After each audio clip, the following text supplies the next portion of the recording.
Hello friends, इस file के अंदर अपन देखते हैं आर्टिकल नंबर 84। ठीक है, 84 का जिसका संबंध है अर्हताओं से क्वालिफिकेशन से। आर्टिकल नंबर 84 संसद के सदस्य के लिए थे अर्हताएं। ठीक है ना, अर्हताएं मतलब क्वालिफिकेशंस। ठीक है, और 84 का जो संबंध है वो संसद की सदस्यता से है। संसद, ठीक है ना, पार्लियामेंट। पार्लियामेंट ये मैं इसलिए बता रहा हूँ, संसद का मतलब यहाँ दोनों की बात आएगी, राज्यसभा की भी और लोकसभा की, कंबाइंड है। आर्टिकल नंबर 84 का संबंध किससे है? केवल लोकसभा से, केवल राज्यसभा से, या राज्यसभा और लोकसभा दोनों की अर्हताओं से? तो किससे है? राज्यसभा लोकसभा दोनों की अर्हताओं से। और यहाँ वर्ड लिखा हुआ है संसद, संसद के लिए अर्हता। ठीक है ना, क्वालिफिकेशंस। कंबाइंड आर्टिकल है ये, कहने का मतलब ये।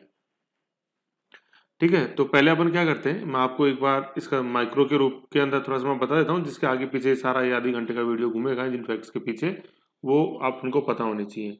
आर्टिकल नंबर 84 अपन देख रहे हैं, इसके अंदर 3 बिंदु हैं सब।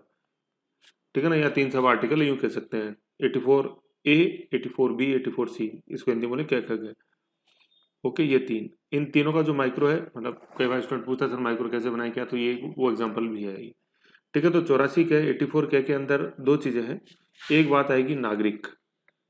ठीक है, एक आएगी नागरिक, नागरिक। और इसी के अंदर सब पॉइंट के अंदर है, आगे पॉइंट मतलब पार्ट बी के अंदर शपथ की बात आएगी। ठीक है ना, नागरिक और शपथ। फिर खै जो बिंदु है उसके अंदर बात आएगी आयु की, एज की, मिनिमम एज है। ये राज्यसभा के लिए अपने 30 है, एंड लोकसभा के लिए 25 ईयर्स है। ठीक, और फिर गैम में आएगा विधि, संसद द्वारा बनाई गई अन्य कोई विधि। ठीक है, तो 84 आर्टिकल 84 का ये माइक्रो है जो अपन को ध्यान में रहना चाहिए। ठीक, अब सारी बातें इसी के आगे पीछे घूमेंगी कि नागरिक कैसे, क्या वोटर लिस्ट में नाम होने का क्या क्या मतलब है। ठीक है, शपथ कैसे, क्या, एक व्यक्ति जैसे, एक व्यक्ति के 3 रूप हो सकते हैं संसद के अंदर, संसद से पहले और संसद के अंदर 2 रूप देखेंगे। फिर आयु, जैसे किस दिन ये आयु, किस तारीख को ये आयु ये होनी चाहिए, 30 वर्ष तो अपन बोलते हैं, लेकिन किस दिन। ठीक है, फिर संसद के द्वारा बनाई गई विधि के तहत जो अर्हता है, तो आरपी एक्ट 1951 जो संसद ने बनाया, समय समय पर जो संशोधित हुआ, रिप्रेजेंटेशन ऑफ पीपुल एक्ट, जनप्रतिनिधि अधिनियम हर बार देखते हैं अपन, ये 1951 1951, उसमें जो सेक्शन 3 और 4 हैं लोकसभा और राज्यसभा के संदर्भ में, उसको अपन देखेंगे। समझ गए? तो ये सारी बातें हैं, ये बेसिक फैक्ट्स हैं माइक्रो के रूप में जो अपन को याद रखना है। आप इस जो भी ये वीडियो है 40-45 मिनट का, उसका आनंद तभी ले पाओगे जब अपन को ये फैक्ट्स हैं, बेसिक फैक्ट्स हैं, इनका पता हो। सारी बातें इनके आगे पीछे घूमेंगी। अब इनका फर्दर डीप है वैसे एक्सप्लेनेशन में इस वीडियो के अंदर। तो 5 मिनट का वीडियो जैसे देखना, तो 5 मिनट हुई नहीं, अभी तो 3 मिनट ही नहीं हुई। तो ये हो गया वैसे आर्टिकल 84, वैसे मैं आपको बताऊं तो मोटा मोटा तो। अब लेकिन चूंकि डीप में जैसा जाना है तो अपन को आगे सारी कहानी वो है ना, वो जिन खोजे तिन पहिया गहरे पानी पे ऐठ, वो है ये। हो सकते हैं मेन फाइल में। ठीक है, आओ अपनी मेन फाइल में। तो ये आर्टिकल 84 जो मैं बता रहा था अपन, वो देख लें। ठीक, अब इसमें देखो नागरिक आ गया। ठीक है, वह भारत का नागरिक है। अनुच्छेद 84 क्या कहता है? कोई भी व्यक्ति संसद, संसद है ना, संसद के लिए, संसद के किसी स्थान को भरने के लिए चुने जाने के लिए अर्हित अर्हित अर्हित तभी होगा जब, अर्हित तभी होगा जब, जब उसके पास ये तीनों, क्या क्या गए, ये तीनों चीज होंगी। है ना, संसद में दोनों आ गए, राज्यसभा और लोकसभा, किसी स्थान को भरने के लिए, चुने जाने के लिए, है ना, या चुने जाने की बात है, उम्मीदवार के रूप में या बात है इलेक्शन, इलेक्शन योग्य बनने के, क्या क्या चीज हो? सबसे पहले वो भारत का नागरिक हो, और निर्वाचन आयोग द्वारा इस निमित्त प्राधिकारी प्राधिकृत किसी व्यक्ति के समक्ष तीसरी अनुसूची में इस प्रयोजन के लिए दिए गए प्रारूप के अनुसार शपथ लेता है। ठीक है ना, नागरिक, और फिर पार्ट 2 आ गया, शपथ की बात है। तो शपथ किसके सामने शपथ या प्रतिज्ञा लेता हो? ठीक है, अभी अपन जैसे देखेंगे प्रारूप, शपथ या प्रतिज्ञा। शपथ है अपने संविधान के रूप में, और प्रतिज्ञा है जैसे ईश्वर के रूप में। यूं, सॉरी, इसमें यूं है, 1 मिनट, शपथ है ना, शपथ, शपथ ईश्वर के रूप में, इससे ऐसे आ रहा है थोड़ा सा, ये प्रैक्टिकल तो हो गया। शपथ जो है ना, ये तो ईश्वर के लिए है, और प्रतिज्ञा है संविधान के लिए, यूं ध्यान रखना अपन को। ईश्वर में ये शराबी वाला से है, ऐसे शपथ से ऐसे, ये ध्यान रखना अपन को। ठीक है ना, तो शपथ किसके सामने लेगा? पहली चीज तो ये निर्वाचन आयोग द्वारा इस निमित्त प्राधिकार, प्राधिकृत किसी व्यक्ति, निमित्त मतलब इस प्रयोजन के लिए, तो निर्वाचन आयोग ने जिसको एम्पावर किया है इस प्रयोजन के लिए शपथ लेने के लिए। तो इसमें जैसे अभी अपन देखेंगे कि जिला कलेक्टर इसके अंदर एम्पावर होते हैं सभी जो सदस्य होते हैं और जब चुनाव लड़ते हैं, हमारा नॉमिनेशन भरते हैं चुनाव लड़ने के लिए उम्मीदवार के रूप में, तो निर्वाचन आयोग द्वारा प्राधिकृत व्यक्ति के समक्ष वो शपथ लेते हैं। तो यहाँ जिला कलेक्टर होता है, डिस्ट्रिक्ट मजिस्ट्रेट देखेंगे। ठीक है, तो शपथ और या प्रतिज्ञा वो लेगा, शपथ लेगा ईश्वर के प्रति, प्रतिज्ञा संविधान के प्रति। अभी अपन देखेंगे आगे चीजें आएंगी सारी। तो ये था बिंदु संख्या क है, जिसमें दो चीजें आई, नागरिक और शपथ लेगा। तीसरे प्रारूप वो तीसरी अनुसूची के अंदर 3rd शेड्यूल में। और कौन दिलवाएगा शपथ? निर्वाचन आयोग द्वारा नियमित कोई व्यक्ति। ठीक है, ये बिंदु संख्या क है। एक एक चीज इसमें बहुत इंपॉर्टेंट है, देखो हल्के में लोगों तो गड़बड़ है। नागरिक आ गया, शपथ आ गया, शपथ से रिलेटेड दो बातें हैं, तीसरी अनुसूची और निर्वाचन आयोग द्वारा प्राधिकृत व्यक्ति। बिंदु संख्या ख में क्या है? वह राज्यसभा में स्थान के लिए कम से कम कितनी आयु? 30 वर्ष, और राज्यसभा लोकसभा के लिए 25 वर्ष। आगे ये अपने बेसिक समझा ही था।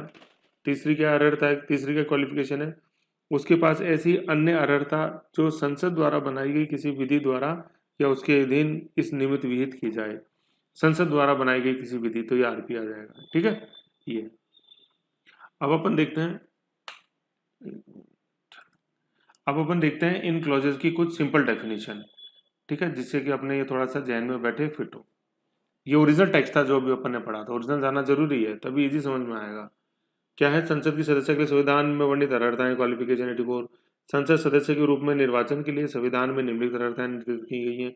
उसे भारत का नागरिक होना चाहिए। आ गया पहला बिंदु। वही जो शुरू में 3 मिनट का जो वीडियो था ना, अब ये उसी की डिटेल है 3 मिनट वाले की। क्या होना चाहिए? वोटर लिस्ट में उसे भारत का नागरिक होना चाहिए। अब देखो नागरिकता कैसे सिद्ध होगी। यहाँ आपको आधार कार्ड, ड्राइविंग लाइसेंस नहीं देना। क्या है वो देखो, नागरिकता के लिए क्या है? वोटर लिस्ट में नाम होना चाहिए उसका। व्यक्ति का अगर वोटर लिस्ट में नाम है ना, तो वो नागरिक है भारत का। ठीक है ना, वोट डालने का सबसे बड़ा निष्कर्ष नागरिकता है, या यूं कह लो नागरिकता का सबसे बड़ा प्रमाण है कि वोटर लिस्ट में नाम है या नहीं है। अब जब वोटर लिस्ट में जब नाम जुड़ता है ना, तो वो सारी प्रोसेस आपको पता है। ठीक है ना, वो सारे एड्रेस प्रूफ वगैरह देखना, सब वो देखा जाता है वहाँ, आधार, ड्राइविंग लाइसेंस उस समय देखा जाएगा जब आपको वोटर लिस्ट में नाम जुड़ा जाएगा। ठीक है ना, ये वोटर लिस्ट में नाम जुड़ने के बाद फिर उसके निष्कर्ष अलग है, ये चीज। तो वोटर लिस्ट में नाम होने के 3 निष्कर्ष निकलते हैं। क्या? भारत के नागरिक, वो व्यक्ति भारत का नागरिक है जिसका वोटर लिस्ट में नाम है। मत देने का अधिकार, ठीक है ना, सेक्शन 62 जो है मत देने का अधिकार एक संवैधानिक अधिकार नहीं है, कॉन्स्टिट्यूशनल राइट नहीं है, संवैधानिक अधिकार है, लीगल राइट है। ठीक है ना, मत देने का अधिकार उसको मिल जाता है, और चुनाव लड़ने का भी अधिकार उसको मिल जाता है। ठीक है ना, ये वोटर लिस्ट में नाम होने के 3 निष्कर्ष हैं। भारत के नागरिक का मत देने का अधिकार और चुनाव लड़ने का अधिकार। मत देने का अधिकार हो जाएगा, मत वो देगा तो उसको, मत जब देता है ना वो, जो दूसरों को चुनता है, तो उसको बोलते हैं मतदाता। ठीक है ना, और मतदाता का ही इंग्लिश ट्रांसलेशन होता है इलेक्टर। ठीक है ना, मत देना, मत देके क्या कर रहा है? किसी को चुन रहा है वो, और वो जो चुनता है उसी को अपन बोलते हैं इलेक्टर। ठीक है ना, और तीसरा जो है ये चुनाव लड़ने का। आप अगर आप वोटर लिस्ट में नाम है तो आप चुनाव लड़ सकते हो। ठीक है ना, तो जैसे यहाँ अपन बात कर रहे हैं संसद के लिए चुनाव, तो राज्यसभा लोकसभा का चुनाव आप लड़ सकते हो। ठीक है ना, ये चीज हो गई इसमें। ठीक, तो नागरिकता के लिए वोटर लिस्ट इसमें इंपॉर्टेंट है। अब देखो एक क्वेश्चन है, मतलब ये फ्रिक्वेंटली आस्क्ड क्वेश्चन होता है ना, एफएक्यू, उसमें एक ही क्वेश्चन जैसे है, तो इससे अपने कोई चीज क्लियर होगा, जैसे क्वेश्चन बनते हैं एग्जाम में भी। क्या है? क्वेश्चन नंबर 24 है, एफएक्यू की लिस्ट में उससे मतलब नहीं है, लेकिन क्वेश्चन देखो, if I am not if I am not registered as a voter in any constituency, can I contest election? Please explain in brief. है ना, कि if I am not registered as a voter, कि मैं voter के रूप में registered नहीं हूँ किसी भी कॉन्स्टिट्यूएंसी में। तो अपने प्रादेशिक निर्वाचन क्षेत्र देखे ना, जैसे अपने लोकसभा के लिए 25 कॉन्स्टिट्यूएंसी है राजस्थान में, तो मैं कहीं पे भी वोटर के रूप में रजिस्टर्ड नहीं हूँ, तो मैं क्या इलेक्शन कंटेस्ट कर सकता हूँ? क्या मैं चुनाव लड़ सकता हूँ? क्या चुनाव लड़ने वाली बात जो थी। ठीक है, क्वेश्चन समझो पहले ढंग से। वोटर के रूप में रजिस्टर्ड नहीं हूँ तो क्या मैं चुनाव लड़ सकता हूँ? क्या रजिस्टर्ड नहीं हूँ वोटर के रूप में, तो क्या मैं इलेक्शन कंटेस्ट कर सकता हूँ? क्या ये बिंदु है मेन, है ना। वोटर के रूप में रजिस्टर्ड नहीं हूँ तो क्या मैं इलेक्शन कंटेस्ट कर सकता हूँ? क्या, ठीक, ये चीज ये क्वेश्चन में पूछा। तो अब नीचे आंसर देखो क्या है। For contesting an election as a candidate, a person must be registered as a voter. Contest करने के लिए पहले आपको रजिस्टर होना जरूरी है। किसके रूप में? वोटर के रूप में। आप ये मत समझो कि उम्मीदवार के रूप में आप पहले रजिस्टर हो गए अलग से, नो, वोटर के रूप में आप रजिस्टर हो तो आप योग्य बन जाओगे। ठीक है ना, उम्मीदवार के रूप में रजिस्टर होने के, समझ गए। तो ये जो ये तीसरा निष्कर्ष था ना, ये यही आ रहा है। फॉर कंटेस्टिंग, चुनाव लड़ने के लिए, कंटेस्टिंग मतलब लड़ने के लिए, तो चुनाव लड़ने के लिए आपको वोटर के रूप में रजिस्टर होना होगा। समझ गए? ये था देखो निष्कर्ष। Section 4 of the representation of people act 1951, ठीक है ना, सेक्शन 4 जो है ये लोकसभा से संबंधित है, ऑफ 1951 प्रिक्लूड्स, मतलब प्रिक्लूड्स ए पर्सन फ्रॉम कंटेस्टिंग, प्रिक्लूड्स का यहाँ मतलब है उनको, उसको वर्जित करता है, उसको अलाउ नहीं करता, नॉट अलाउइंग, अलाउइंग नॉट, है ना, अलाउ अलाउ नहीं करता, प्रिक्लूड्स, ठीक है ना, प्रिक्लूड्स का मतलब अलाउ नहीं करना, ठीक। जैसे मैं आपको बताऊं, एक सेकेंड, ये देखो यहाँ देखो, प्रिक्लूड्स, ये देखो प्रिक्लूड्स क्या लिखा हुआ, मीनिंग प्रिक्लूड्स, प्रिक्लूड्स क्या है, to prevent something from happening और समबडी फ्रॉम डूइंग समथिंग, कोई बात होने न देना या किसी को कोई काम करने न देना, किसी बात को असंभव बना देना, ये है प्रिक्लूड्स, ठीक है। तो उसको क्या है, प्रिक्लूड के रूप में अपन क्या देख रहे थे, आगे देखो, ये देखो section 4 of the RPA precludes a person, ठीक है ना, उसको नहीं डालने देता, precludes a person from contesting, है ना, मतलब उम्मीदवार के रूप में उसको नामांकन भरने नहीं देता, रोकता है, precludes a person from contesting unless he is an elector, कब तक उसको रोक सकता है कि जब तक, unless he is an elector, मतलब वो इलेक्टर का मतलब जब तक वो मतदाता नहीं बन जाता, मतदाता, जब तक वो मतदाता नहीं बन जाता, मतदाता, इलेक्टर का मतलब जो चुनता है, तो चुनेगा कौन, जिसको मत देने का अधिकार होता है, वही तो होता है मतदाता, मतदाता के रूप में आप रजिस्टर्ड हो कि नहीं है, वोटर हो कि नहीं है, तो वोटर इलेक्टर सब एक ही चीज है, अपन जो इलेक्ट करता है वो इलेक्टर, जो वोट देगा वो वोटर, ऐसे ट्रटर है ना, तो इलेक्टर वोटर जो चुनता है, इसलिए, ठीक है। तो आपको कंटेस्ट करने के लिए जरूरी क्या है, पहले आप मतदाता बनो, ठीक है ना, उम्मीदवार बनने के लिए पहले आप मतदाता हो, ठीक है, कैंडिडेट बनने के लिए पहले आप वोटर हो, पहले आप इलेक्टर हो, तभी आप कैंडिडेट बनोगे, ये समझो, ट्रैक्टर पे फोकस मत करो contesting unless you are an elector in any parliamentary constituency, section 5 of RPA है similar provision for assembly constituency, section 4 का संबंध यहाँ पे लोकसभा से है, देखना चाहोगे, ये लो देख लो, इसमें क्या बात है, ये देखो, ये सेक्शन 4, ये लो, सेक्शन 3 जो है ना, ये आरपीए, ये representation of people act, section 3 जो है उसका संबंध council of state Rajya Sabha, section 4 का संबंध हाउस ऑफ पीपुल लोकसभा, है ना, ये थी इसके अंदर सारी बातें, ठीक है। फिर आओ अपन अपने मेन फाइल के अंदर चलते हैं, ये डिलीट, ठीक, ये आ गया यहाँ, फिर ये जो ये एफएक्यू जैसे आपको देखना हो ना डिटेल के अंदर, तो ये लिंक उसी का, ये एफएक्यू का, इस एफएक्यू को खोलना और ये इसमें क्वेश्चन नंबर 224 आएगा, समझ गए। तो क्या है, नागरिक के लिए अपन ने यहाँ पे क्या देखा कि वोटर लिस्ट में नाम होना जरूरी है, वोटर लिस्ट में नाम होने के रूप में का निष्कर्ष क्या निकलेगा, नागरिक हो गया, मत दे सकता है और चुनाव लड़ सकता है, ठीक है। चुनाव लड़ने के रूप में जैसे लिखा हो ना भारत का नागरिक, जैसे आप देखोगे, जैसे अपन ने देखा था ना, मैंने आपको ये चीज पहले ही बताई थी जब अपन राज्यसभा पढ़ रहे थे, आर्टिकल नंबर 80, तो उसमें आया था कि राज्यसभा का चुनाव में डोमिसाइल की जरूरत नहीं है, उस राज्य का मूल निवासी होना आवश्यक नहीं है, वो भारत का नागरिक हो। तो उसमें जैसे ये नहीं लिखा हुआ था कि भारत का नागरिक हो, उसमें ये लिखा हुआ था registered as a elector in India, है ना, तो रजिस्टर्ड एज ए इलेक्टर, ठीक है। तो अगर वोटर लिस्ट में नाम है तो इसका मतलब आप भारत के नागरिक हो, उल्टी चल रही है गाड़ी, ये समझना, ओके। अब आगे आ जाओ, फिर ये हो गया बिंदु संख्या, जो बिंदु था ना उसका एक भाग नागरिकता।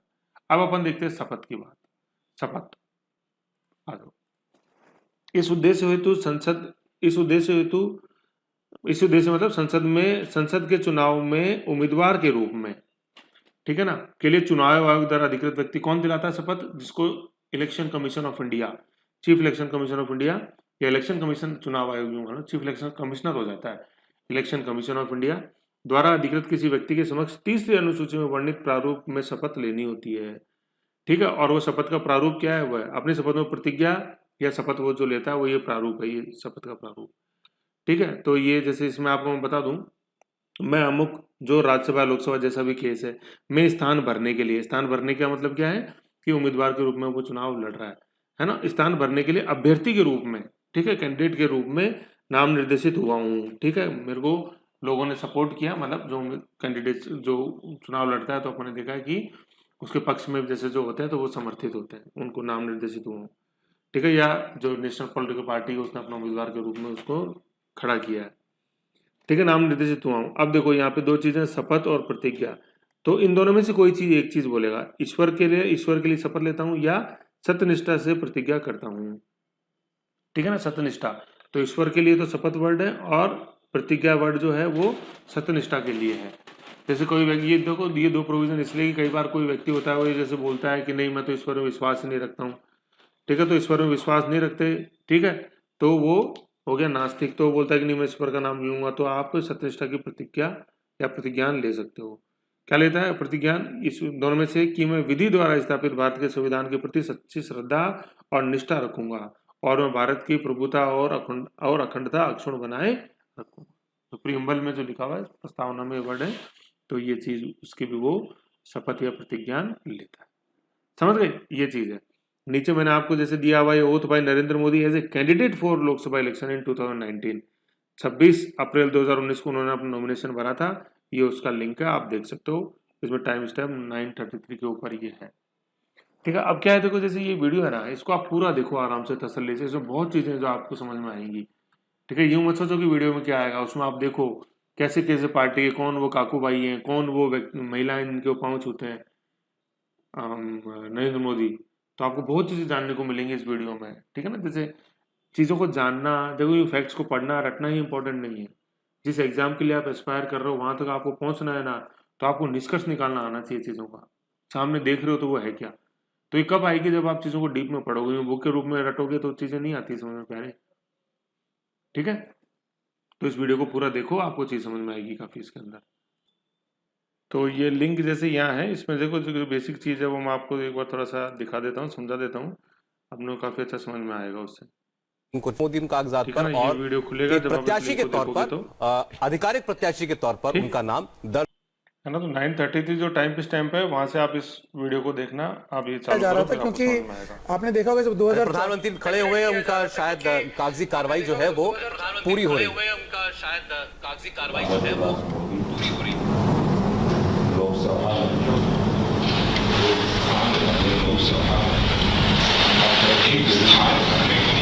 नाम निर्देशित हुआ। ईश्वर की शपथ लेता कि मैं विधि द्वारा स्थापित भारत के संविधान के प्रति सच्ची श्रद्धा और निष्ठा रखूंगा और मैं सत्य निष्ठा से प्रतिज्ञा करता हूँ कि भारत की प्रभुता और अखंडता अक्षुण्ण रखूंगा।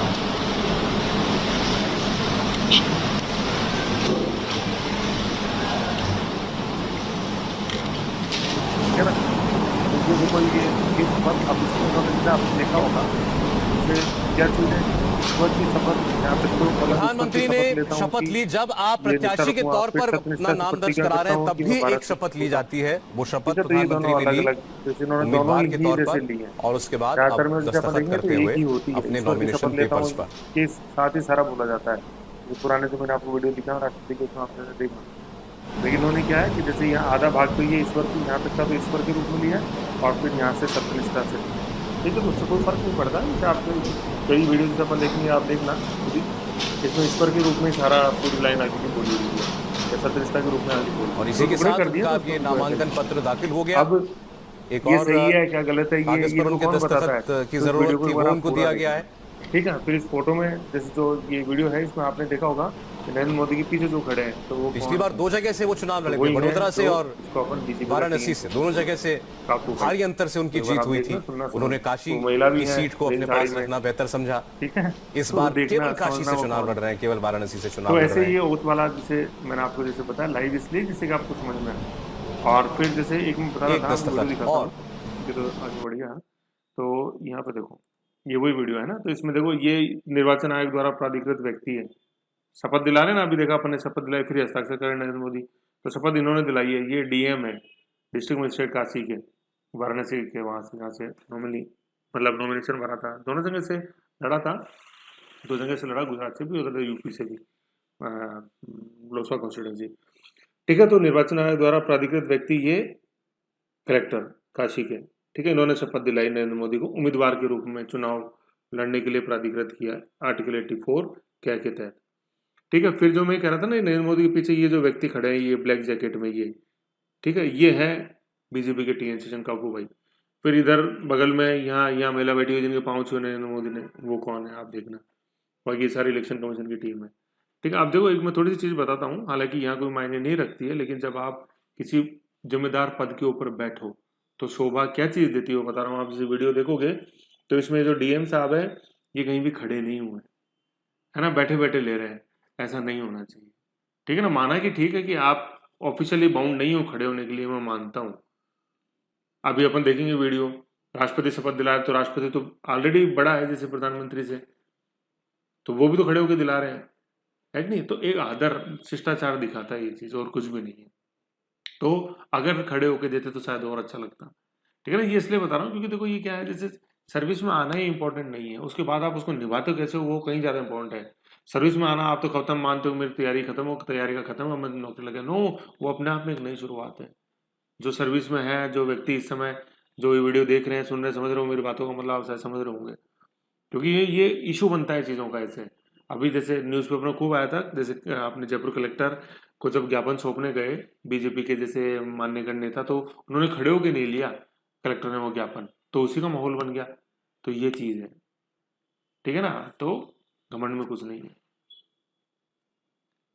इससे आपके एटिकेट्स पता लगते हैं, कितना रेस्पॉन्सिबिलिटी से, कितनी तन्मयता से आप अपनी जॉब को निभाते हो, ये उन चीज़ों में से है। ठीक है, खैर अपार्ट फ्रॉम ये अपने सिलेबस चीज़ें थी, लेकिन कुछ नहीं, जो इम्पोर्टेंट है वो है ना। तो ये डीएम, ये नरेंद्र मोदी इधर। फिर जैसे आप इस वीडियो को पूरा देखोगे ना तो आपको बिल्कुल लगेगा कि यस, मोदी को भी ये चीज़ अखरी। हालांकि मोदी इस समय कोई प्रधानमंत्री के रूप में नहीं है, तो नॉर्मल नागरिक है भारत के, ठीक है, लेकिन पहले तो थे ना यार, और बाद में भी नो डाउट बनने का माहौल तो था ही 1900 पूरा ऐसे। तो व्यक्ति को पता होना चाहिए। तो ये आपका ईगो दिखाता है कि कितने आप इन्वेस्ट हो, समझे आप ऐसे। खैर आ जाओ, जो भी बात है, अब आगे चलते हैं अपन। ओके, अच्छा अपनी फाइल में, ठीक है। तो निर्वाचन आयोग द्वारा प्राधिकृत व्यक्ति, वो सारा अपन ने देख लिया, ये चीज़ जो है, ठीक है, ऐसे हो गया। ये वीडियो अपन ने देख लिया, ये एक छोटा वीडियो और है दूसरा, तो इसमें भी आप जैसे देख सकते हो चीज़ वही है, थोड़ा शॉर्ट है। ओके, तो ये अपन ने क्या बिंदु देख लिया, क्या बिंदु के अंदर दोनों चीजें आ गई, एक तो सिटीजनशिप आ गई और एक ओथ जो उन्होंने लिया, ये सारा यहाँ तक अपन ने देखा। अब अपन चलते हैं आयु संबंधी जैसे जो बात है उसके ऊपर। तो देखा ना आप, जा रहा है कि नहीं जा रहा डीप में वीडियो, ऐसे टाइम देना पड़ता है, ऐसे नहीं है। यहाँ तक समझो अभी, नहीं तो आपका दिमाग खराब होगा। अभी नीचे वो क्या है वो दिखाओ ना, सब आएंगे यार वहाँ पे, सब आपके लिए, ये मेरे लिए क्या है।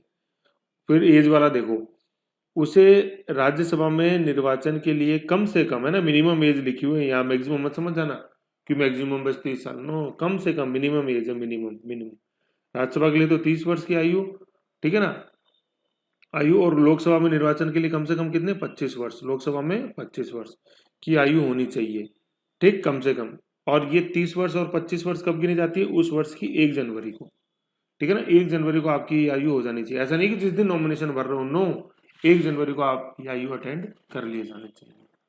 ओके, तो जैसे 1 वर्ष जो है ना, ये चीज़ है। तो 1 वर्ष की आयु, 1 वर्ष उस वर्ष की जो 1 जनवरी है ना, उसको आप ये 18 साल और 30 साल और 25 साल आपकी उम्र हो जानी चाहिए। ओके, ये चीज़ इसमें। तो ये हो गया, दूसरा बिंदु हो गया, मतलब यहाँ तीसरा बिंदु बन रहा है, लेकिन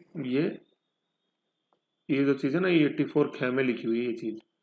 अब अपन ये देखते हैं 84 गए, ये चौथा बिंदु इसलिए बन रहा है क्योंकि एक पहले नंबर बिंदु के 2 बन गए थे, नागरिक और शपथ के रूप में। अब ये देखते हैं चौथा बिंदु, ये क्या है, ये 84 गए है। उसके पास ऐसी अन्य अर्हता होनी चाहिए जो संसद द्वारा बनाई गई किसी विधि में विहित हो, ठीक है ना। संसद कोई ऐसी कानून बना देती है जिसमें क्वालिफिकेशन डिसाइड कर देती है, तो वो क्वालिफिकेशन अर्हताएं भी आपके पास होनी चाहिए। जैसे उदाहरणार्थ अनुच्छेद 107 के तहत संसद द्वारा बनाया गया रिप्रेजेंटेशन ऑफ पीपुल एक्ट 1951, अभी दिखाया था मैंने, उसमें सेक्शन 3 और 4 जो है वो, है ना। तो ये अनुच्छेद 107 क्या, अनुच्छेद 107 में संसद को कानून बनाने की जो प्रोसेस है, शक्ति है कानून बनाने की, वो उसका मेंशन है आर्टिकल 107 में। याद कैसे रहे, 108 में संयुक्त अधिवेशन, संयुक्त बैठक जिसको अपन बोलते हैं ना, वो चीज़ है, ठीक है, जॉइंट सिटिंग, उससे पहले वाला आर्टिकल है ये 107। 106 में वेतन भत्ते हैं सांसदों के, ठीक है। तो ये आर्टिकल 107 के तहत अगर कोई विधि जैसे संसद बनाती है तो उस विधि में जो अर्हता है वो आपके पास होनी चाहिए। जैसे for example RPA, representation of people act, जनप्रतिनिधि अधिनियम 1951 बना हुआ, ठीक है। तो अभी अपन जैसे देखेंगे, आएंगी चीजें आगे। कि ये आरपीए के अंदर क्या क्या अनर्हताएं हैं, बहुत इंपॉर्टेंट है वो। एक क्वेश्चन आता है कई बार कि संविधान में, चूंकि हालांकि संविधान में भी उल्लेख है अनर्हताओं का अनुच्छेद 84 के अंदर, परंतु संविधान के अलावा और क्या क्या संविधान में उल्लेखित अनर्हताओं के अलावा और कौन कौन सी अनर्हताएं हैं और वह कहाँ वर्णित है बताएं। तो वही है आरपीए के अंदर, ऐसे क्वेश्चन बनता है ना। तो अब अपन थोड़ा एक बार नीचे, अब ये है ना, ये शपथ की चीज़ है जो मैंने लिखी हुई, ये बड़ा ये बहुत इंपॉर्टेंट है, आप उसको समझना, देखना, करना। देखो क्या है शपथ, है ना, शपथ या प्रतिज्ञा, ये 3 चीज इसमें लिखी हुई है। सबसे पहले उम्मीदवार के रूप में ये अनुच्छेद 84 और 3rd शेड्यूल के अंदर ये मेंशन है प्रारूप। ये जो आर्टिकल है ना 84, 99, 75, 4, इनमें इन आर्टिकलों के साथ नहीं लिखी हुई है शपथ। जबकि अपन ने जैसे देखा था राष्ट्रपति की, जैसे जो अपन ने शपथ देखी थी, किस आर्टिकल में थी राष्ट्रपति की शपथ, पहले तो मेरे को ये बताओ, खुद बताओ एक बार सोच के। वो उसी आर्टिकल में लिखी हुई है शपथ, ठीक है ना। और उपराष्ट्रपति का जैसे जो अपन ने देखा था आर्टिकल, उसमें वो वही लिखी हुई वो शपथ है कि नहीं है। तो उपराष्ट्रपति की क्या था अपना शपथ का आर्टिकल 69, ठीक है ना, ये वाइस प्रेसिडेंट का है। और प्रेसिडेंट का आर्टिकल कौन था शपथ का, मेरे को बताओ देखिए क्या था, है मतलब इन तीनों में से एक, मैं बता देता हूँ, आप फिर आप ढूंढना क्या है वो, इन तीनों में से एक है, बताओ क्या है, ये है क्या, देख के बताना, दिखा मुझे नहीं पता, ठीक है ना। तो ये चीज़ से रिवीजन भी हो जाएगा। तो कहने का मतलब मैं ये बता रहा था कि ये इस आर्टिकल में नहीं है ये शपथ, इनका शपथों का जो शपथ का वर्णन है इन आर्टिकल्स में, लेकिन शपथ का प्रारूप इस आर्टिकल में नहीं दिया हुआ है। राष्ट्रपति और उपराष्ट्रपति के लिए जो शपथ है ना, वो उस आर्टिकल के अंदर ही दी हुई है, जो भी मैंने बताया आर्टिकल। जबकि ये तीनों जो शपथें हैं ना इस आर्टिकल में नहीं, इन तीनों शब्दों का प्रारूप 3rd अनुसूची के अंदर है। तो ये 3री अनुसूची यूँ लिखा हुआ है ना। अभी मैं बता दूंगा आपको, ये देखो नीचे लो, बता देता हूँ, ये देखो नीचे लगी हुई है 3rd अनुसूची, है ना, 3rd शेड्यूल शपथ, 3री अनुसूची है ये। शपथ के प्रारूप यहाँ वर्णन है, कुल 10 प्रारूप है शपथ में अनुसूची 3 के अंदर। अब यहाँ तक का देखो आप, तो यहाँ तक का है ये संघ के मंत्री पद के लिए शपथ का प्रारूप है इसमें, संघ के मंत्री गोपनीयता के लिए। फिर 3 का जो प्रारूप है ना, इस संसद के अभ्यर्थी के रूप में चुनाव, संसद के अभ्यर्थी या चुनाव लड़ने के लिए, जो नरेंद्र मोदी ने अभी लिया, अपन ने देखा 26 अप्रैल को, है ना, नाम निर्देशित हुआ हूँ संसद में, मतलब लोकसभा के लिए नाम निर्देशित हुआ हूँ। और फिर ख जो अपन 3 ख देखेंगे, संसद सदस्य जब वो चुना गया है ना, तो लोकसभा या राज्यसभा में जो शपथ लेता है अंदर हाउस के अंदर, ये वो है। फिर अगर वो मंत्री बन जाता है तो मंत्री पद की शपथ लेगा, समझ रहे हो। तो ऐसे एक व्यक्ति ज्यादा से ज्यादा 3 शपथ लेता है, और कम से कम 2 तो लेगा ही लेगा, है ना। ज्यादा से ज्यादा कितनी लेगा, ज्यादा से ज्यादा 3, और कम से कम कितनी, 2। अब ये कैसे है ये चीज, आप इस चीज को समझो पहले थोड़ा सा, है ना, फिर अपन आगे आएंगे ये क्या है ना। जैसे मान लो आप हो, ठीक है ना, जैसे मान लो आप हो, ठीक है, ये आप हो आप, ठीक है ना। अब 1, 2 और 3, ये आपके 3 रूप हैं, ठीक। सबसे पहले जैसे ये आपका घर है, ठीक है ना, ये लोकसभा है, और ये जैसे काउंसिल ऑफ मिनिस्टर है, ठीक है, आपके 3 रूप हैं। तो अभी आप घर में बैठे हुए हो अपने, ठीक है, 1, 2, 3, घर में बैठे हो, तो आपकी इच्छा होती है कि मैं चुनाव लड़ूं, लोकसभा के अंदर आऊं आगे। तो चुनाव लड़ने के लिए सबसे पहले आप उम्मीदवार के रूप के अंदर नॉमिनेशन भरोगे कि नहीं भरोगे, कॉमन सेंस के रूप में बात कर रहे हैं, भूल जाओ नरेंद्र मोदी को, लड़ोगे ना, मतलब भरोगे उम्मीदवार के रूप में अपना नॉमिनेशन। तो यहाँ आपको अपनी शपथ लेनी पड़ेगी, अभी जो अपन ने देखा 84 के में, आगे निर्वाचन आयोग द्वारा प्राधिकृत व्यक्ति के समक्ष, ठीक है, हो गए। फिर जैसे आपने चुनाव लड़ा, आप जीत गए, ठीक है, जीत गए तो आप लोकसभा में आ गए, लोकसभा के लिए जीत गए। लेकिन लोकसभा सदस्य बनने के लिए पहले आपको क्या लेनी पड़ेगी, शपथ लेनी पड़ेगी सबसे पहले। अभी देखेंगे अपन, अभी वो शपथ का प्रारूप भी आएगा, ठीक है। तो वो आर्टिकल जैसे लोकसभा का जैसे जो है वो आर्टिकल 99 के अंदर आएगा, अभी देखेंगे अपन सारा डिटेल, ठीक है ना। अनुच्छेद 99 के तहत आप शपथ लोगे लोकसभा सदस्य के रूप में, लोकसभा राज्यसभा जैसा भी हो, ठीक है ना। फिर आपने यहाँ पे शपथ ले ली, लोकसभा सदस्य आप बन गए, और फिर आपका ज्यादा ही भाग्य अच्छा है, ठीक है, आपकी क्रेडिबिलिटी, भाग्य भी है, आपने अच्छा काम भी किया हुआ है पार्टी के मेंबर के रूप में, तो आप काउंसिल ऑफ मिनिस्टर के अंदर भी आ जाओगे, मतलब मंत्री परिषद के अंदर भी आप आ जाओगे, कैबिनेट मंत्री, राज्य मंत्री या उप मंत्री, कैसे भी आप मंत्री बन जाओगे अगर नसीब अच्छा और कर्म अच्छे हैं तो, ठीक है। तो फिर आप शपथ लोगे मंत्री की। तो मंत्री की जो शपथ का जो अपन ने देखा था वर्णन, वो किस अनुच्छेद में, 95(4) के अंदर, ठीक है ना, 95 के अंदर ये चीज है। ठीक है, तो अब अपन ने 3 शपथ ली ना, पहली शपथ तो ये उम्मीदवार के रूप के अंदर, ठीक है, दूसरी अपन ने ये लोकसभा के सदस्य के अंदर, और तीसरी अपन ने मंत्री की। तो ज्यादा से ज्यादा कितनी ली? 3। और कम से कम कितनी लोगे आप लोकसभा के मेंबर के रूप में? आगे तो कम से कम 2 तो लोगे ही ना, कम से कम, जो मैंने बताया था, कम से कम 2, ज्यादा से ज्यादा 3। 2 कौन सी कम से कम? एक तो उम्मीदवार के रूप में आपने भरा वो, और दूसरा लोकसभा या राज्यसभा सांसद आप बन गए तो, और 2 तो लोगे। तीसरी अगर नसीब ज्यादा अच्छा है तो, नसीब और कर्म दोनों। समझ गए? तो ये चीज थी जो अपने को समझनी है। अब आ जाओ जो उसमें वो 3 रूप जो लिखे हुए ना, ये मैं बताता हूँ। तो ये तो तीसरी अनुसूची आ गया प्रारूप समझ में। अब अपन आ जाओ ये 3 रूप, ये लो। पहले तो यहाँ देखो तीनों लिखी हुई, उम्मीदवार के रूप में अनुच्छेद 84 व तीसरी अनुसूची, संसद सदस्य के रूप में अनुच्छेद 99 तीसरी अनुसूची, प्रधानमंत्री या प्रधानमंत्री के रूप में, भाई प्रधानमंत्री को अलग से शपथ नहीं होती, मंत्री की लेता है वो शपथ, ये 75(4) में और तीसरी अनुसूची में इसका प्रारूप है। नीचे अपन ने अभी देखा ही था। अब देखो ये जो नीचे 3 फोटो लिखी हुई है ना, ये वो मोदी की 3 चीजें जो मैंने आपको इंडिविजुअल के रूप में, ये घर में आ गई, ये लोकसभा के अंदर आ गए, और ये काउंसिल ऑफ मिनिस्टर के अंदर आ गए, है ना। ये 3 रूप अपन सामने देख रहे हैं। ठीक, इन तीनों का नीचे यूट्यूब का लिंक लगा हुआ है, आप आराम से देख के सुन के समझ सकते हो, कोई इशू नहीं है। ठीक है, मैं एक बार आपको इसको थोड़ा सा जूम करके बताता हूँ जिससे कि आपको समझ में आए चीज। ये लो, दिख रही है? ठीक है, तो ये था, देखो ये सबसे पहला तो ये है 26 अप्रैल 2019। ठीक है, नरेंद्र मोदी, ये मैंने आपको जो वीडियो बनाया था, ये WCSC वो जो अभी दिखाया था, ये वही वीडियो है। तो इसमें निर्वाचन आयोग द्वारा प्रदत्त व्यक्ति के रूप में, कैंडिडेट के रूप में नरेंद्र मोदी ने शपथ ली है ना। देखो लिखा हुआ नीचे, वाराणसी से प्रधानमंत्री नरेंद्र मोदी ने नामांकन किया। ठीक है ना, नॉमिनेशन भरा इस समय, ये वाराणसी ही आ रहा। ठीक है, ये डिस्ट्रिक्ट मजिस्ट्रेट काशी के नरेंद्र मोदी शपथ ले रहे हैं उम्मीदवार के रूप में। फिर क्या हुआ, उन्होंने चुनाव लड़ा और चुनाव जीत के आ गए। इन तीनों फोटो में डेट ऊपर लिखी हुई है 26 अप्रैल। फिर इसके करीबन 15 दिन बाद की तारीख है 30 मई 2019, है ना। 26 अप्रैल 2019, 30 मई 2019 है ना, 15 दिन के बाद। और फिर ये तारीख है, ये करीबन ऑलमोस्ट करीबन ये भी 15 दिन के बाद की तारीख है। ठीक है, बस सॉरी, ये है ना, ये 30 दिन के बाद की है, ऑलमोस्ट 30 दिन है ना, थोड़ा सा इसमें है, ये देखो ये 1 मिनट, 26 अप्रैल से 30 मई ऑलमोस्ट 1 महीना। ठीक है ना, इलेक्शन पूरा होने में 1 महीना। और फिर 30 मई इलेक्शन पूरा हो गया, प्रधानमंत्री के रूप में आ गए, और ये लोकसभा के अंदर फिर सदस्य के रूप में शपथ ली, ऑलमोस्ट 15 डेज। ठीक है ना, ये चीज है। अब देखो ये तारीख है 26 अप्रैल 30 मई ऑलमोस्ट 26 अप्रैल से 30 मई ऑलमोस्ट 1 महीना। ठीक है ना, और 30 मई से फिर 17 जून ऑलमोस्ट 15 दिन। ये 3 रूप है। ठीक, अब देखो इसमें क्या है, ये उम्मीदवार के रूप में ली। अब देखो ये मैंने वीडियो दिया हुआ, आप देख सकते हो क्या, Shri Modi takes oath as prime minister के रूप में दिला रहे शपथ। कौन दिला रहे हैं? ये संसद राष्ट्रपति भवन के सामने जो हुआ था ना, ये पीछे राष्ट्रपति भवन दिख रहा है अपन को, पिलर्स याद है आपको, फोटो देख सकते हो वीडियो, अभी नीचे है लिंक, है ना। तो राष्ट्रपति देखो यहाँ पे ये प्रधानमंत्री को शपथ दिला। अब राष्ट्रपति भी चाहते तो खड़े नहीं होते, उसमें क्या होगा, लेकिन नहीं। ठीक है ना, ये चीज है। तो ये 30 मई को ये प्रधानमंत्री शपथ ले रहे हैं।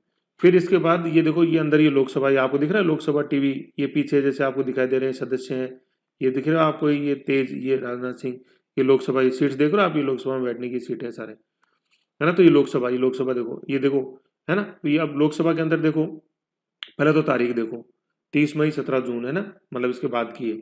अब यहाँ थोड़ा सा देखो आपको कंफ्यूजन हो रहा होगा कि सर पहले तो लोकसभा सदस्य के रूप में शपथ लेते और फिर मंत्री या प्रधानमंत्री के रूप में शपथ लेते ना, सदस्य नहीं बना तो वो कैसे ले रहा है शपथ।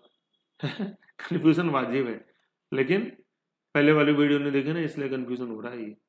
एक बार आप मेरे कहने से अनुच्छेद देखो, कौन सा, 75(5) 75(5) वो क्या कहता है, पहले देखो एक बार 75(5) देख लिया, अब सुन लो क्या कहता है। ये वो कहता है कि अगर कोई व्यक्ति मंत्री बन सकता है बिना किसी सदन का सदस्य हुए ज्यादा से ज्यादा 6 महीने तक।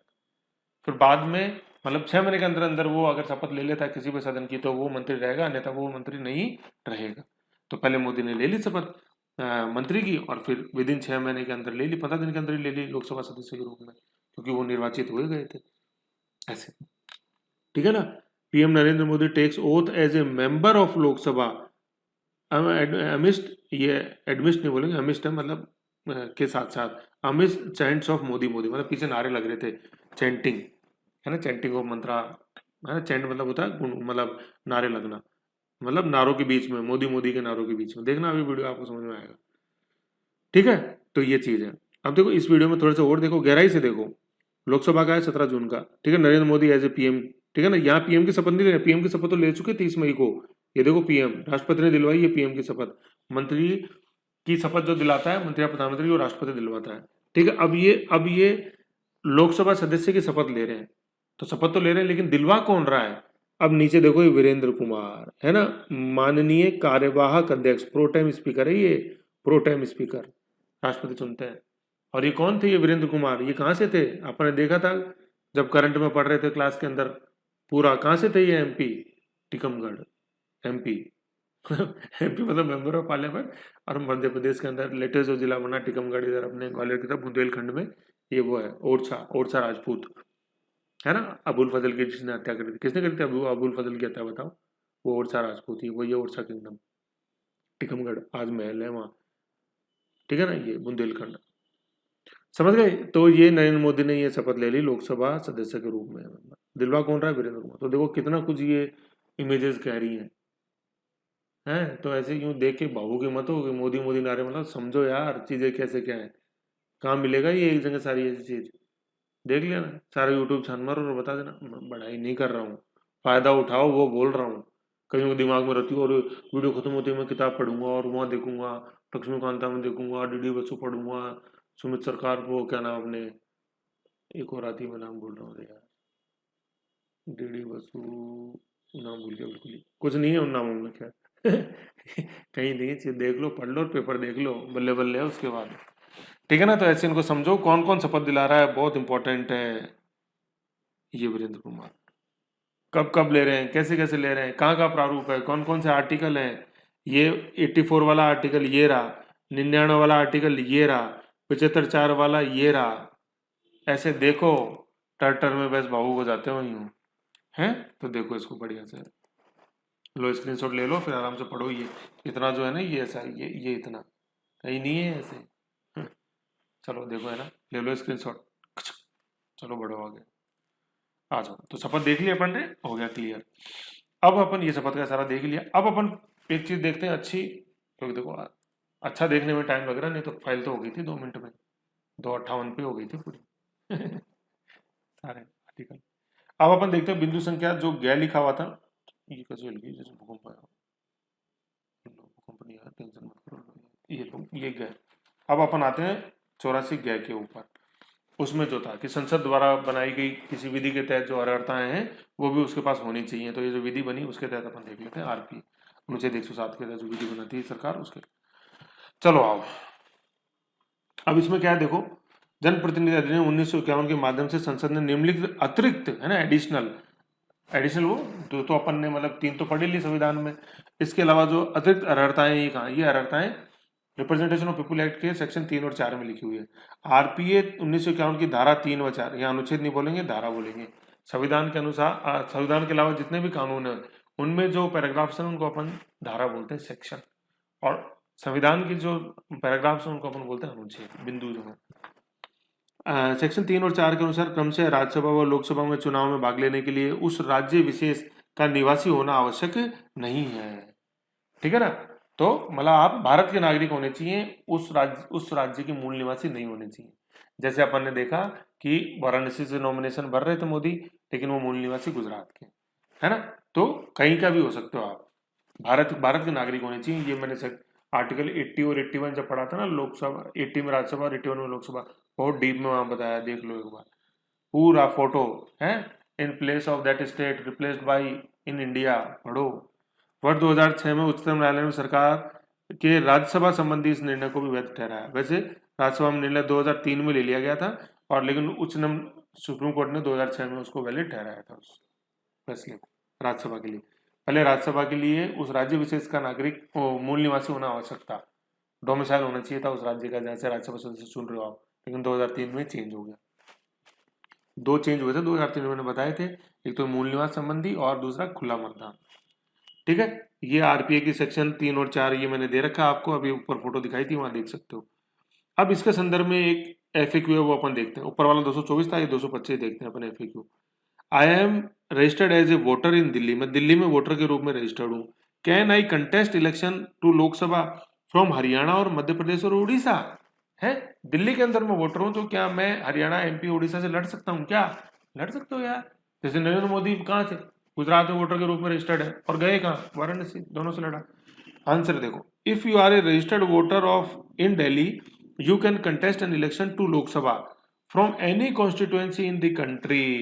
किसी भी निर्वाचन क्षेत्र से आप चुनाव लड़ सकते हो, एक्सेप्ट अदर देन, ये तीन नाम ध्यान रखने, ALS। क्या? ए फॉर आसाम, उत्तर पूर्व के दो हैं, आसाम और सिक्किम, और एक लक्षद्वीप। आसाम, लक्षद्वीप और सिक्किम से आप चुनाव नहीं लड़ सकते, इसमें वहां का निवासी होना आवश्यक है। बाकी में आप किसी भी स्टेट से चुनाव लड़ सकते हो अगर आप भारत के नागरिक हो तो।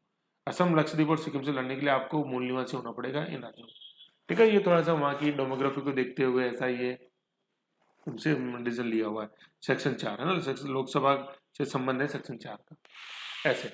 और राज्यसभा जो सेक्शन 3 है उसमें आप किसी भी राज्य का हो सकते हो, वहीं से लागू नहीं है। मतलब आसाम, लक्षद्वीप और सिक्किम का वहाँ नहीं है कौन सा राज्यसभा के संदर्भ में। लोकसभा के संदर्भ में आप पूरे भारत में कहीं से भी चुनाव लड़ सकते हो अगर आप वोटर के रूप में रजिस्टर हो। देखो वोटर आ रहा है ना, वोटर मतदाता हो, ठीक है ना, लेकिन मतदाता सूची में नाम होने के 3 आशय मैंने बताए थे, नागरिकता, मत देने का अधिकार और चुनाव लड़ने का। ठीक है, तो वोटर के रूप में रजिस्टर्ड हो तो आप इलेक्शन कंटेस्ट कर सकते हो। आगे वो चीज समझ में ऐसे था। ठीक है, तो ये इसमें लड़ सकते हो आप, दिल्ली से हो तो हरियाणा, महाराष्ट्र और उड़ीसा से लड़ सकते हो, बस ALS से नहीं लड़ सकते, आसाम, लक्षद्वीप और सिक्किम से। ओके, ये चीज हो गई। तो ये पहला अपन ने देखा RPA के अंदर जो अर्हता थी, तो ये क्या बोलता है कि आपको भारत का नागरिक होना चाहिए, है ना, उस मतलब उस राज्य विशेष का होना जरूरी नहीं है, आप भारत के हो तो चलेगा काम। ठीक है, ये आ गया RPA में। फिर अगला बिंदु अपन देखते हैं RPA क्या बोलता है। यहाँ से आगे मत पढ़ो, जो है ना जो चल रही है उस पर नजर रखो। बिंदु संख्या 2, एक व्यक्ति 2 से ज्यादा लोकसभा सीट पर चुनाव नहीं लड़ सकता। 2 से ज्यादा, 2 पे लड़ सकता है ज्यादा से ज्यादा। जैसे नरेंद्र मोदी देखा अपन ने गुजरात और यूपी, मतलब उधर अहमदाबाद, अहमदाबाद से, और फिर बाद में उन्होंने पहला वाला अहमदाबाद और वाराणसी से लड़ा था, फिर दूसरा वडोदरा और वाराणसी से लड़ा। ठीक है ना, तो ज्यादा मतलब 2014 वाला भी उन्होंने 2 सीटों पर लड़ा था, और 2019 वाला भी 2 सीटों पर उन्होंने लड़ा था। ये चीज समझने वाली बात है। ठीक है ना, तो मैक्सिमम आप 2 सीटों से चुनाव लड़ सकते हो लोकसभा का। ठीक है, मैक्सिमम, 2 से ज्यादा नहीं, 1 से तो लड़ सकते, मैक्सिमम 2 है। नरेंद्र मोदी का नाम वडोदरा, ये 2019 की बात है, लोकसभा क्षेत्र में पंजीकृत है, परंतु उन्होंने वाराणसी लोकसभा क्षेत्र से भी चुनाव में विजय प्राप्त की। ठीक है ना, कि ये है 2014-19 के लोकसभा चुनाव में कहने वाला। ठीक है, 2014 में ये अहमदाबाद और वाराणसी से थे, और 2019 में वडोदरा का ही नया नाम वडोदरा है। ठीक है, और वाराणसी ऐसे था।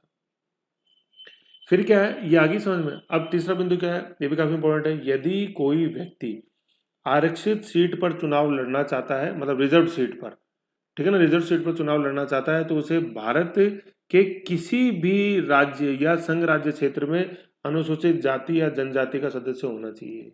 जैसे अपन ने पढ़ा था कि लोकसभा में SC/ST के लिए रिजर्वेशन है।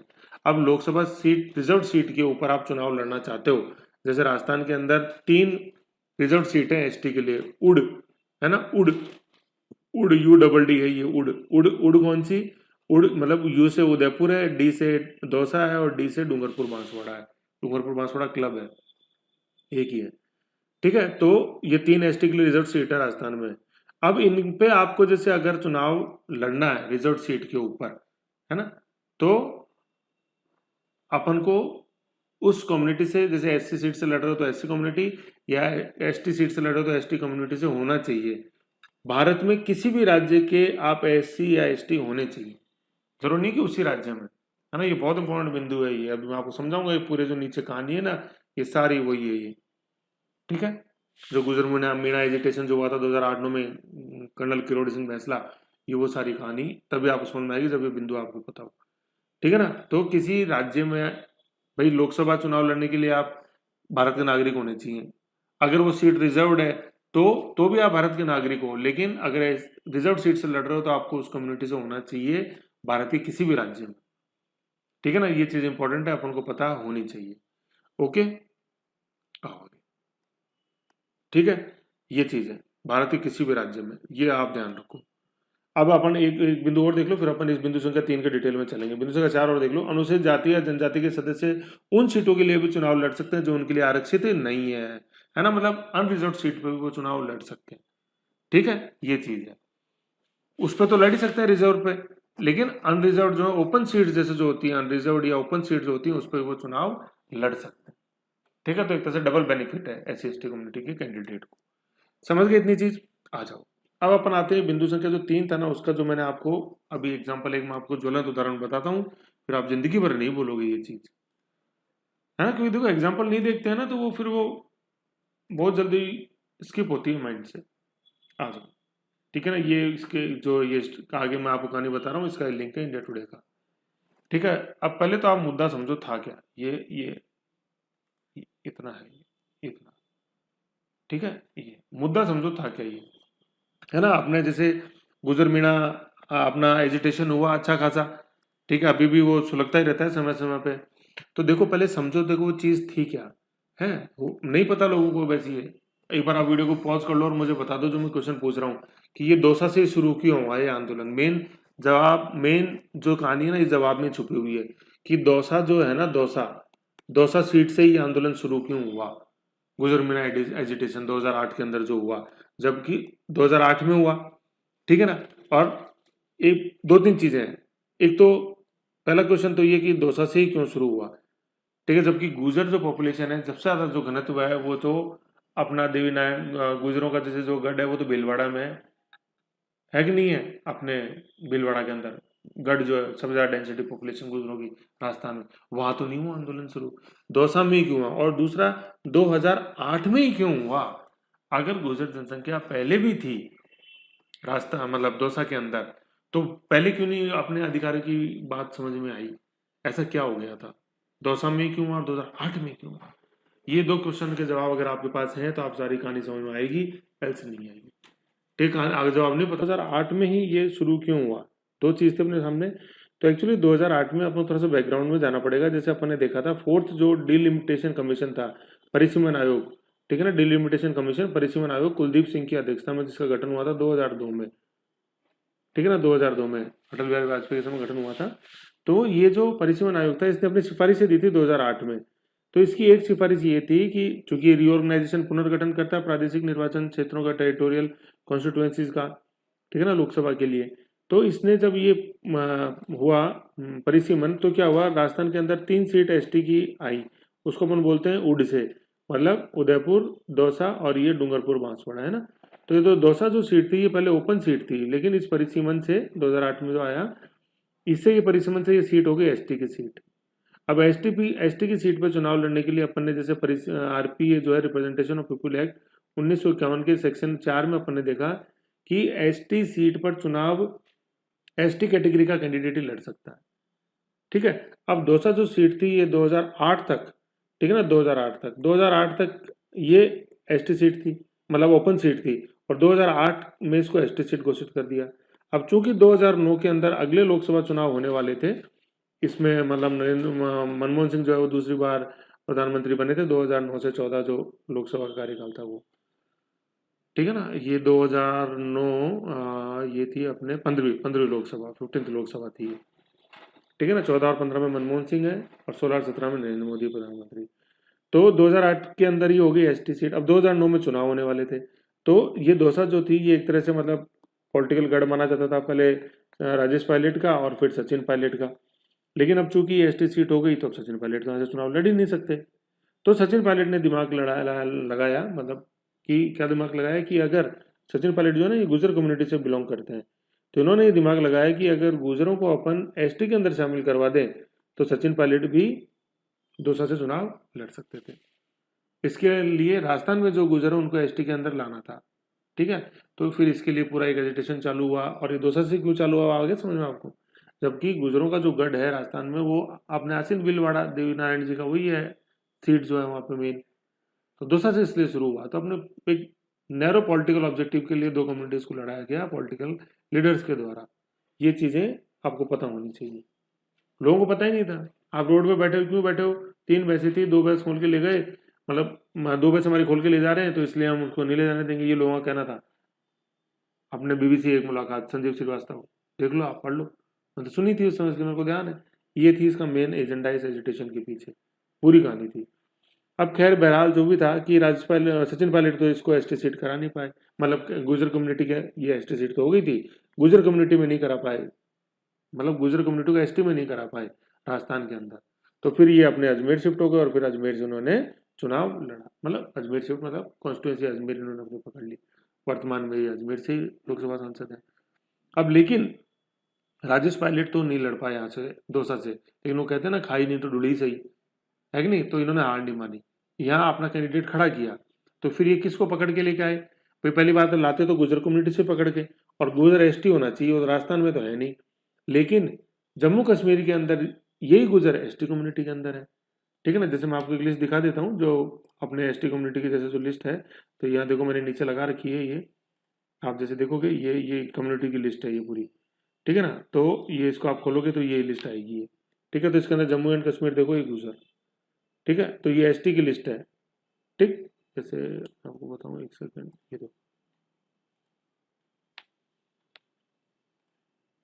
ये देखो इसका टाइटल देखोगे ना आप लिस्ट का, ये देखो स्टेट वाइज लिस्ट है, लिस्ट ऑफ शेड्यूल्ड ट्राइब्स, मतलब ये अनुसूची बनी हुई है, इसके अंदर जो ट्राइब आ जाती है उसको अपन शेड्यूल्ड ट्राइब बोलते हैं, अनुसूचित जनजाति, ठीक है। तो इसके अंदर जम्मू एंड कश्मीर के अंदर जैसे मैंने अभी आपको दिखाया, तो जम्मू एंड कश्मीर के अंदर इसके अंदर क्या है, जम्मू एंड कश्मीर के अंदर इसके अंदर ये गुजर ट्राइब है ना।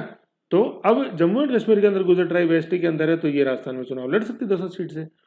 तो चूंकि अपन अच्छी तरह जानते हैं कि राजेश पायलट का भी संबंध जम्मू कश्मीर से था, उनके पुत्र का भी संबंध जम्मू एंड कश्मीर से है। सचिन पायलट की जो वाइफ है सरा, वो जो अपने उमर अब्दुल्ला है जम्मू कश्मीर के सीएम पहले थे, उनकी सिस्टर ही है, ठीक है ना। उमर अब्दुल्ला की सिस्टर ही इनकी वाइफ सरा।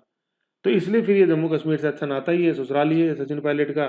तो ये वहाँ से गुजर कम्युनिटी के एक वेल नोन पर्सन चीची को पकड़ के लिया है, चीची, और फिर उनको दौसा से चुनाव लड़ाया, लेकिन वो चुनाव जीत नहीं पाए, ठीक है ना। तो ये चीज़ है जो अपने को समझनी है।